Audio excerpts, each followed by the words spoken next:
Nous sommes le lundi 25 avril de l'année 2022. Vous êtes au rendez-vous de l'actualité sur le canal 3 Bénin. Voici les titres du journal.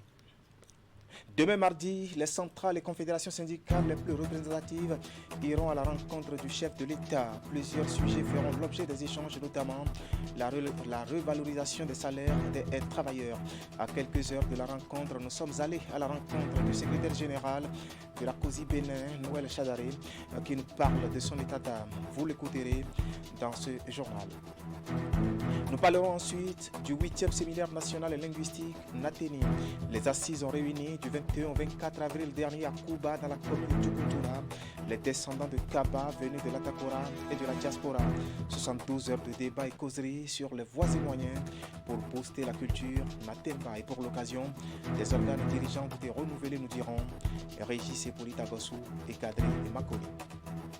Et puis en sport, le championnat international de MMA de Benin Fighting Championship a vécu dans sa 7e édition. L'événement a eu lieu le week-end dernier à Cotonou. Au total, 11 combats ont été livrés au cours de la soirée devant un public en délire. Le film de la soirée sera raconté par Ali Moumouni et Mofid Sabouhan. Voilà pour le sommaire. Bien bonsoir et bienvenue à notre rendez-vous vespéral de l'actualité. Demain mardi, les centrales et confédérations syndicales les plus représentatives iront à la rencontre du chef de l'État. Au nombre des sujets annoncés au cours des échanges, il y a la revalorisation des salaires des fonctionnaires. À quelques heures de la rencontre, nous sommes allés à la rencontre du secrétaire général de la COSI Bénin, Noël Chadaré, qui nous parle ici de son état d'âme.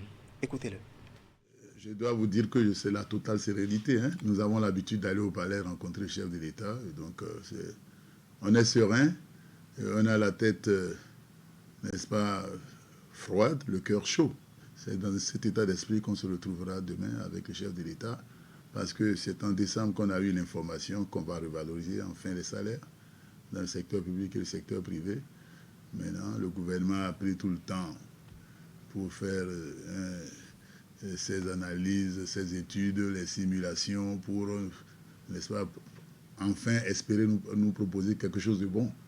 Donc on va au palais dans la totale sérénité en espérant que, bien, au finish, au sorti de cette rencontre avec le chef de l'État, eh bien, il y aura quelque chose de bien pour les travailleurs en ce qui concerne la revalorisation dans le secteur public et le secteur privé. Il y a de grosses attentes. Il y a les rappels qui sont gelés, surgelés, n'est-ce pas, dans les fonds, dans les caisses du Trésor public. Les travailleurs attendent cela, que ce soit ceux qui sont en activité, aussi que ceux qui sont, n'est-ce pas, à la retraite. Nous allons aussi parler des AME. On espère en parler avec lui, pour demander, parce qu'ils sont aussi concernés. Ils vont sur le même marché que nous, même si ce n'est pas des agents de l'État. Il serait quand même bon de faire un petit clin d'œil à leur endroit et puis de voir comment ils peuvent passer de AME et avoir un contrat à durée indéterminée. Ceux qui ont été radiés de la fonction publique, nous allons plaider indulgence du chef de l'État, lui demander de faire preuve de magnanimité.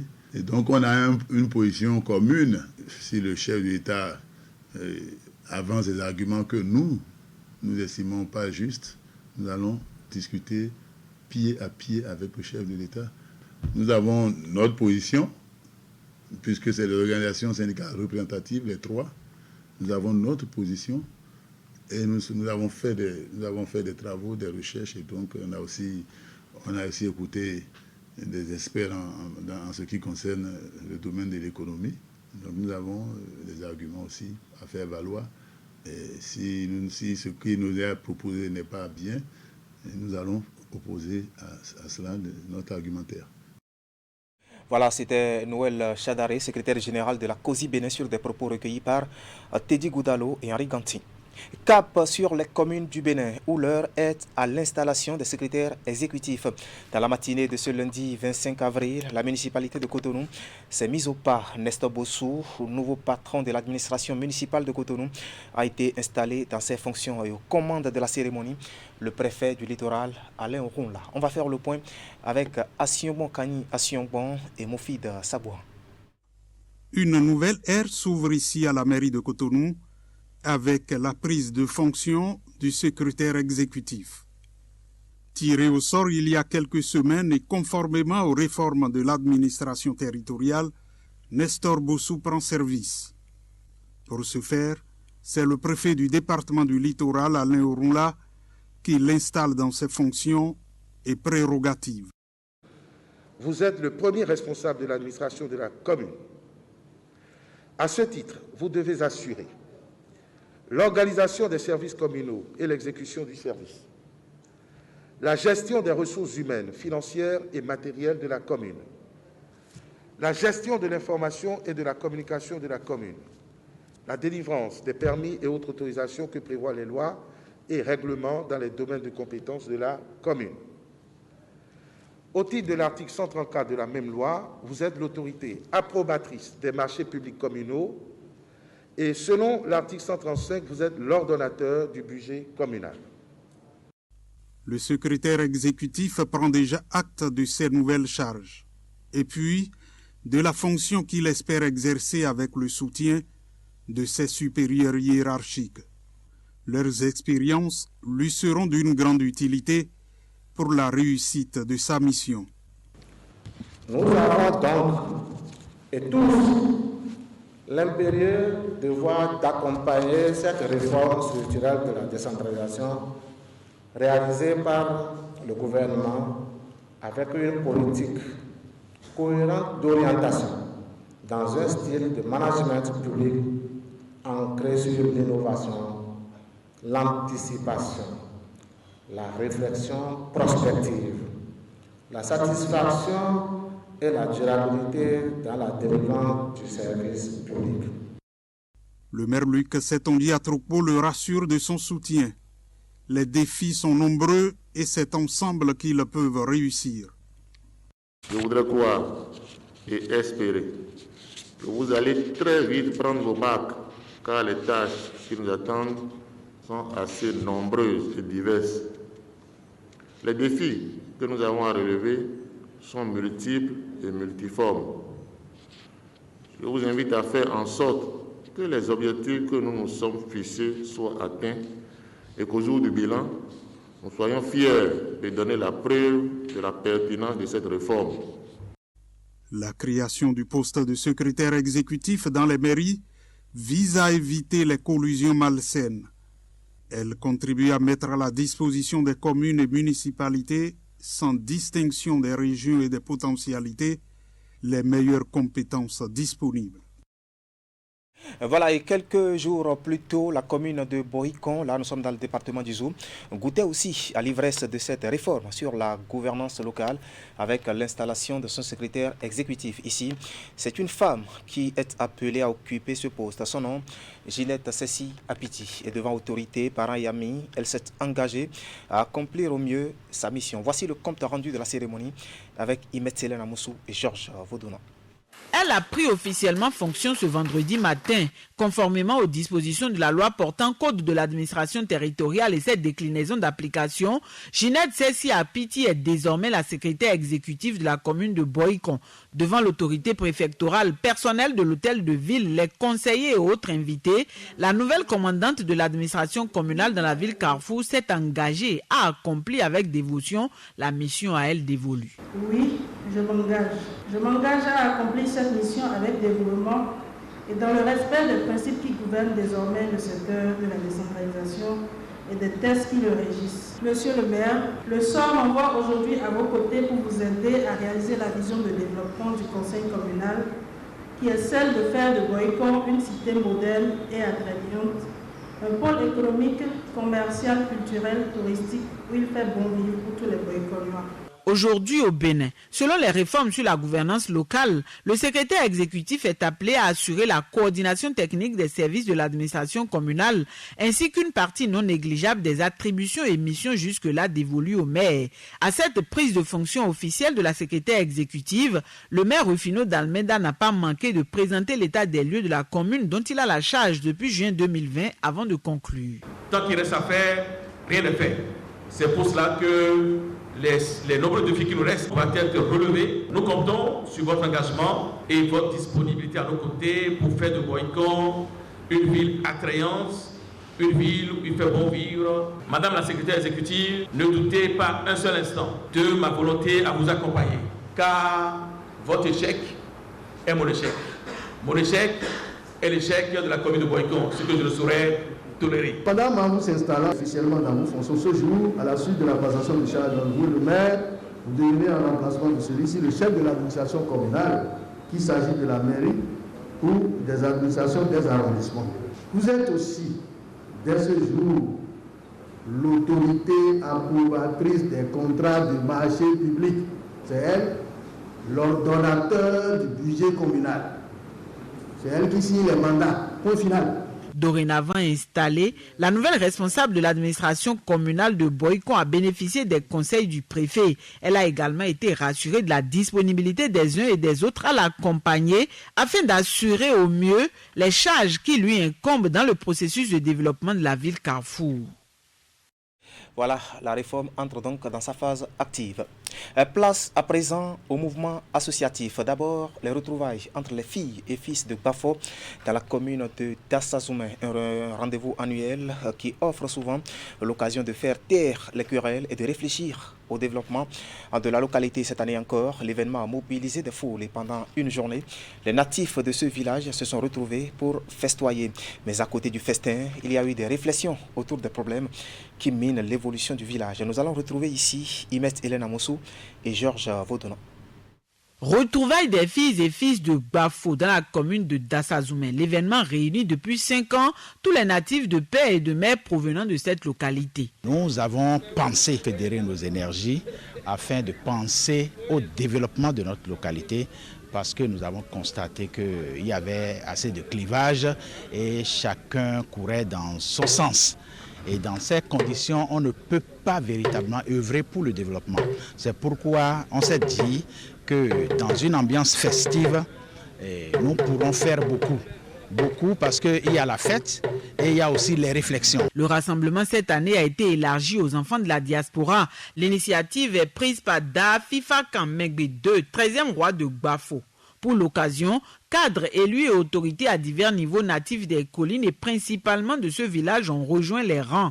En plus de participer aux différentes activités prévues dans le cadre des festivités, ils sont également allés faire spécialement allégeance à la tête couronnée. J'ai profité de l'occasion pour bousculer un peu la porte et renouer avec les relations avec ma famille en participant à cette journée de fraternité des filles et fils de Bafo. Et c'est heureux que ces initiatives se prennent et que ça permette une meilleure intégration et une meilleure concorde et puis la fraternité entre frères du même village, du même arrondissement. Il ne peut en être autrement quand vous êtes fils d'une communauté que vous puissiez venir soutenir les actions de consolidation de la fraternité, mais aussi de réfléchir avec votre communauté du développement de la zone. Bafo est fortement mari et donc étant mari, élu de la nouvelle circonscription, élu du peuple, avec la DA et le maire Fayon, les autres, on est venu saluer le roi, et évidemment, et nos frères maris de Bafo, parce que la convivialité, la fraternité doit être de mise.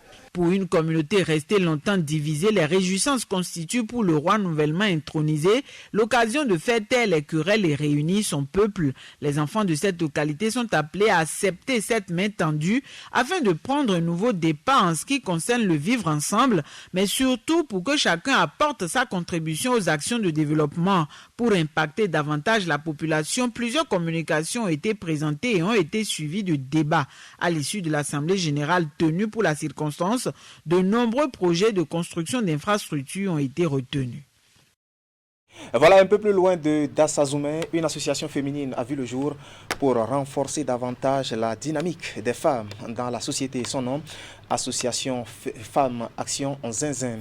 Le Crézel nourrit surtout l'ambition de mieux organiser les femmes béninoises pour s'affirmer et sur le terrain. Et le congrès constitutif de cette association s'est déroulé le week-end dernier à Cotonou sous les yeux de nos reporters Assio Mokaye Assionbon et Rachidi Souberou, dont voici le compte rendu. Naissance de l'Association des femmes Action Zinzin du Bénin. À la faveur du congrès constitutif tenu à Cotonou le samedi 23 avril, L'association se veut l'espace de défense des droits de la femme, de rencontres en vue de partage d'expériences. Une naissance qui n'a pas été facile car n'étant pas gagnée d'avance. Je voudrais exhorter les membres de l'Assemblée générale à adhérer massivement à FAS Bénin parce que à FAS Bénin, vous aurez l'occasion de découvrir beaucoup d'opportunités pour votre autonomisation. C'est aussi l'organisation qui viendra négocier pour nous protéger et assurer notre défense contre les abus et les violences des hommes lorsque vous avez raison. Après l'adoption de leur statut et le règlement intérieur, elles ont procédé à l'élection des 17 membres du conseil d'administration avec à leur tête Aimé Quenom comme présidente. Les nombreux événements politiques et les récentes violences sur la femme les amènent à poursuivre désormais plusieurs objectifs. Cette femme Action Zinzin entend créer les conditions favorables à la fédération des groupements organisés des femmes qui œuvrent pour la lutte contre la discrimination de genre et engagées dans l'élaboration et le suivi des politiques ayant un impact sur le développement de la femme, de la fille, de l'enfant et sur les personnes qui vivent dans la pauvreté ou autres formes de violence qui entravent son épanouissement et sa dignité. L'association se base sur la lutte pour la cohésion et le partage qui engage les gouvernants à contribuer à la promotion de la volonté politique. Ces engagements se basent entre autres sur les programmes politiques, les acquis de la conférence vive de la force de la nation, le code des personnes et de la famille, le code de l'enfant, les programmes d'action du gouvernement, le budget de l'État, le plan de développement communal. L'association Femmes Action Zinzin place son mandat de 7 ans sous le signe de la paix, de la solidarité. Aussi entend-elle réarmer le moral à la femme pour lui permettre de faire face à son destin. Toutes choses qui contribueront à la promotion de l'équité dans les sélections aux postes de responsabilité politico-administrative. Un mouvement associatif toujours et direction Kuba dans la commune de Tukuntuna. Ici, les descendants de Kaba venus de l'Atakora et de la diaspora se sont réunis du 21 au 24 avril dernier pour réfléchir sur les voies et moyens pouvant les aider à booster la culture Natemba. Et c'est à la faveur du 8e séminaire national linguistique Nateni. Et à l'issue de 72 heures de débat et de causerie, ils ont procédé au renouvellement de leurs organes dirigeants. Compte rendu de l'événement, Régis Hippolyte Agossou et Kadri et Makoni. Ils sont venus de toutes les localités où ils sont représentés pour ce 8e séminaire de Kuba dans la commune de Tukuntuna. Ces descendants de Kaba, décidés depuis 42 ans à valoriser la culture Natemba, ont voulu, à travers cette rencontre de 3 jours, revisiter leurs tests et statuts et surtout renouveler leurs instances dirigeantes. Nous sommes en train d'assister aux travaux du 8e séminaire national de linguistique Nateni, qui consiste à réfléchir sur la dimension institutionnelle, comment nous faisons les activités, les difficultés et trouver les solutions et les recommandations pour le bureau qu'on va mettre en place. À ce séminaire sont invités les Natemba. Les Natemba sont dans l'Atakora au Bénin et ils viennent essentiellement des communes de Koblima, Tere, Tangueta, Tukuntuna, Natitengo, Kwande. Au cours de ces 72 heures, il sera également question de revoir et d'améliorer les pratiques culturelles Natemba. En tout temps, vous allez voir nos parents, ils faisaient des cérémonies torse nu, même les femmes. Vous pouvez même voir une femme en état de grossesse, elle est nue. Tout ça là, on a refusé de cette question et voir comment on peut améliorer ça, au moins pour que les gens puissent quand même s'habiller, même lors de nos cérémonies. Des conférences, communications et débats ont permis aux séminaristes de se parler, s'écouter et réfléchir pour l'évolution de la Commission nationale linguistique NATENI. À la fin de ces 3 jours et au terme de 10 travaux, un bureau de 13 membres a été élu pour un mandat de 3 ans renouvelable une fois et sera dirigé par Alphonse Neka. Nous sommes des descendants de Kaba et on l'a prouvé une fois encore ce soir. Donc nous avons un défi assez immense, assez vaste à relever. C'est d'abord l'unification que nous allons continuer. C'est très important pour nous. Les rassemblements, ils doivent pouvoir continuer parce que c'est des occasions pour nous de nous connaître et de révéler notre culture. C'est très difficile de remplacer un travailleur, un innovateur, mais on ne craint pas parce qu'il est à nos côtés et on compte sur lui. Je suis extrêmement satisfait, vraiment, de ce nouveau bureau que nous avons mis en place. J'ai encore beaucoup à donner. Ça n'a pas besoin que je sois président. Je suis anthropologue et il y a beaucoup d'anthropologie à faire pour nous. Et comme il a dirigé la commission linguistique NATENI 10 ans durant, le président sortant a été gratifié de ce présent, symbole d'unité de ce peuple, ayant surtout en commun la langue NATENI. Voilà, nous allons refermer cette page consacrée au mouvement associatif pour ouvrir une autre, celle consacrée maintenant au sport. D'abord, le marathon Be The Best. C'est une initiative de l'ONG Be The Best et la première édition lancée hier dimanche à Cotonou a vu la participation de 833 athlètes. 4 parcours étaient en compétition, à savoir 42 km, 21 km, 10 km et 5 km. Nous allons nous mettre sur les pistes avec Clément Tchadi Elvis Tonoucoin qui nous font ici le compte rendu de ce marathon. Suivez. La première édition du marathon Be The Best tenue dimanche à Cotonou avec une forte mobilisation des acteurs sportifs. Une initiative de l'ONG Be The Best appuyée par la mairie de Cotonou. Placée sous le thème Femmes, Santé et Développement, ce marathon a enregistré 833 athlètes, dont plus de 200 femmes reparties dans toutes les disciplines et 17 nationalités étrangères. En compétition, 4 parcours que sont les distances de 42,195 km, le semi-marathon de 21 km, la course libre de 10 km et la marche de 5 km, sans oublier la course en e-sport pour les personnes handicapées. À l'arrivée, la première de la catégorie semi-marathon dans le groupe des femmes vient du Niger, suivie d'une béninoise, alors que dans le groupe des hommes, David Balo du Togo est venu en tête, suivi du béninois Yanni Yator. Dans le même temps, la catégorie marathon s'est soldée par la victoire de l'athlète kenyane Solomon Kutch, suivi du Ghanéen Raja. Une satisfaction pour les acteurs qui ont tenu le pari de la réussite de cette organisation. Je voudrais d'abord commencer par remercier toutes les personnes qui ont participé à cette course. Je crois que l'ambiance était assez festive. Il y avait de la joie, il y avait de la volonté. Et je voudrais dire particulièrement un merci aux organisateurs, aux promoteurs, au ministère de la Jeunesse et des Sports, au ministre Omeki et à toute son équipe. Le sport, c'est la santé, le sport, c'est la vie. Et je crois que, autant que nous sommes, nous devons comprendre que nous sommes tenus de le faire.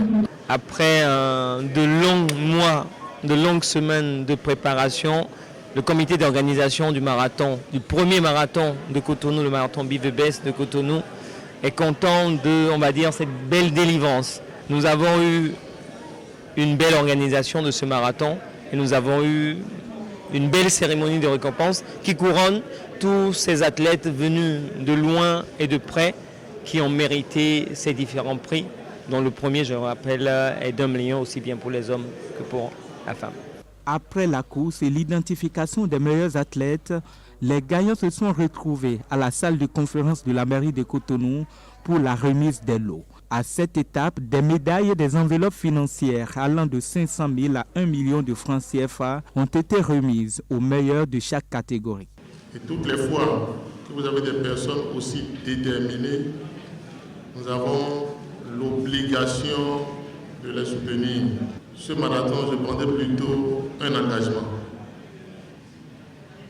Nous ferons en sorte que dans les 2 ans à venir, cet événement, à défaut d'être le meilleur de la sous-région, fasse partie des meilleurs de la sous-région. C'est d'ailleurs pour ça que pour la prochaine édition de 2023, tous les prix que nous venons de donner seront multipliés par 2. Avec cette initiative inédite qui a permis à la ville de Cotonou d'être aux couleurs ce dimanche, les différents acteurs du marathon Bive Best se sont séparés en se donnant rendez-vous l'année prochaine pour la 2e édition. On prend date donc. Place à présent au projet Championne. C'est un projet conçu pour permettre aux jeunes filles de vivre et de jouer au football en sécurité et surtout pour s'épanouir. Et c'est autour d'une compétition dans les phases inter-villages, intercommunes et interdépartements ont connu leur épilogue le week-end dernier. 3 semaines bien sûr. Après le coup d'envoi, 60 associations sportives étaient enregistrées au départ. Mais à l'arrivée, l'épreuve a souri à l'équipe de Tukuntuna, vainqueur 2-1 devant celle de Kandi en finale. Régis Hippolyte Agossou et Kadri Makoni nous font ici le compte rendu. Voici le but qui a scellé le sort de l'équipe féminine de Kandi aux prises ce vendredi 22 avril 2022 avec Tukuntuna à la finale de cette première édition du projet Championne. Et pourtant, ce sont les visiteuses qui ont en premier ouvert la marque. Rattrapées 2 minutes après l'ouverture du score, elles ont été surprises par ce but qui a permis aux filles de Tukuntuna très actives de montrer leur domination.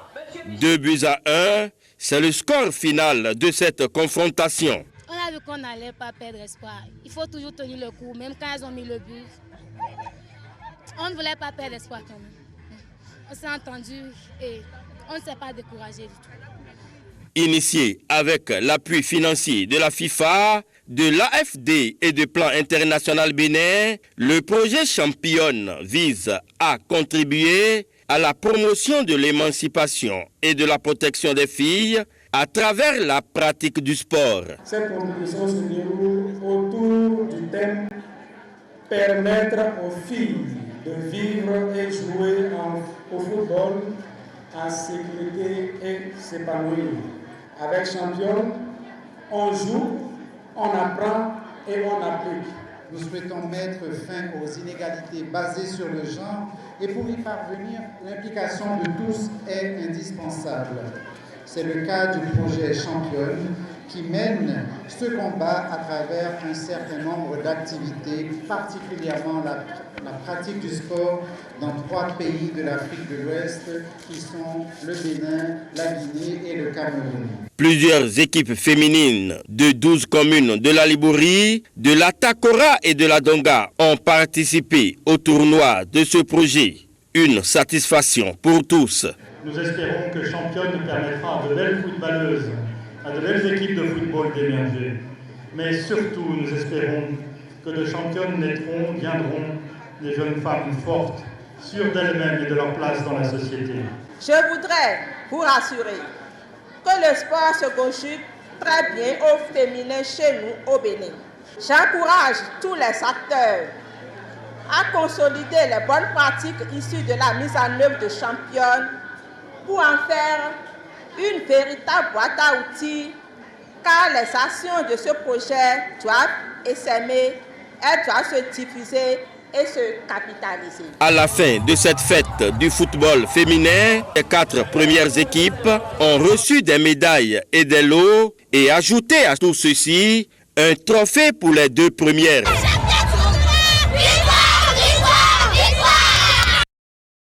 Voilà, nous allons changer de discipline pour dire que le handball club de l'université d'Abomey-Calavi inscrit le premier son nom au palmarès du championnat national senior amateur. Les universitaires ont été sacrés champions du Bénin à l'issue de la grande finale de l'épreuve disputée samedi dernier au Hall des Arts, Loisirs et Sports de Cotonou. C'était face à l'équipe d'ASEC de handball club de Djougou. Précision, William Cliquant et Harry Ganting. À l'issue d'une partie de rude rivalité, les étudiants de l'université d'Abomey-Calavi Handball Club obtiennent le sacre avec 3 points de plus que ASEC Handball Club de Djougou.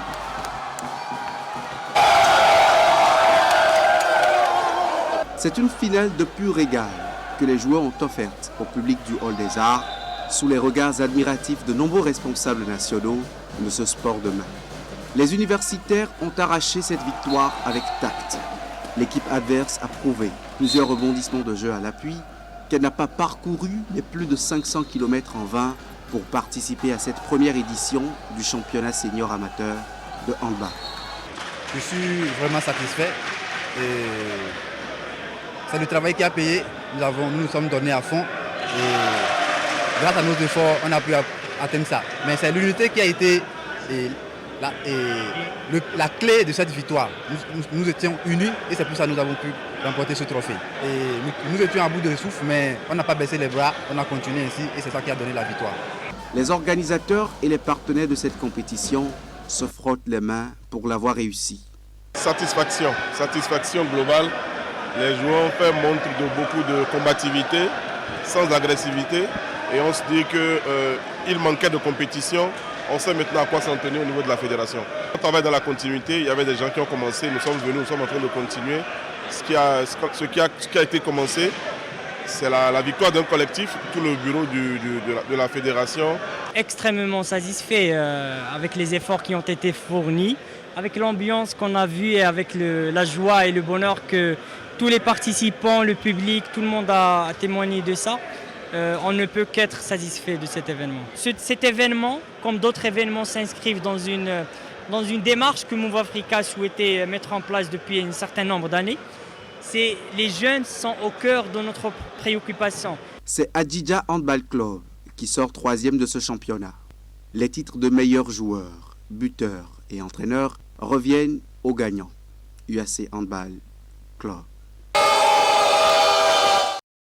Pour finir, du sport individuel, il s'agit du MMA dont le championnat international de Benin Fighting Championship s'est déroulé samedi dernier dans sa 7e édition. Au total, 11 combats ont été livrés au cours de la soirée devant un public en délire. Retour ici sur les temps forts de ce championnat avec Ali Moumouni et Moufid Sabouan. Inch'Allah, et John, est-ce qu'on peut applaudir très fort s'il vous plaît? Le suspense a duré jusqu'au bout, mais à l'arrivée, Ishola conserve sa ceinture. Ishola, champion! Comme je vous l'avais dit à la conférence, MMA est venu au Bénin uniquement à cause de qui? À cause de moi. Et le sport, je le faisais depuis ma naissance. Face à John Kennedy pour l'ultime combat du Benin Fighting Championship, le combattant de Fighter Sanctuary a pris le dessus sur son adversaire de Revioso MMA. Pourtant, c'est Kennedy qui semblait être en forme en début du duel.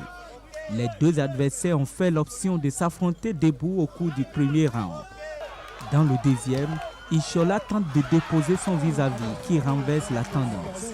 Mais juste après, John Kennedy affiche un visage fatigué. Il finit par s'incliner et Ishola conserve sa ceinture. Ce soir, Ishola gagne la ceinture.